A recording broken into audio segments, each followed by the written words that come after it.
ఒక చిన్న ప్రేమ కథ. ఒకరంటే ఒకరికి చచ్చేంత ప్రేమ అంట. అనుకోకుండా ఒకరోజు ఇద్దరికి యాక్సిడెంట్ అయింది.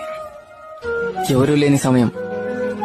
అటువైపు వచ్చిన ఒక పెద్దాయన, నేను ఒక్కరిని మాత్రమే కాపాడగలను, నాతో ఎవరొస్తారని అడిగాడంట. అప్పుడు ఆ అమ్మాయి అరక్షణం కూడా ఆలోచించకుండా నేను వస్తా పదా అని వెళ్ళిపోయిందంట. అబ్బాయి చనిపోయాడు. పైకెళ్లి దేవుడితో దీనంగా ఇలా అడిగాడంట, ఒకరంటే ఒకరికి చచ్చేంత ప్రేమ నా గురించి అరక్షణం ఆలోచించకుండా అలా ఎలా వెళ్ళిపోయింది అని అడిగాడంట. అప్పుడు ఆ దేవుడు అన్నాడంట, నే పంపించిన పెద్దాయన కూడా అమ్మాయిని ఇలానే అడిగాడంట. అప్పుడు తాను ఇలా అనిందంట,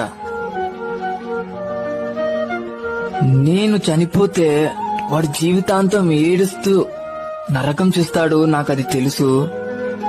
వాడు బ్రతికుండగా నరకం చూస్తుంటే నీ స్వర్గంలో ఎలా సంతోషంగా ఉండగలను.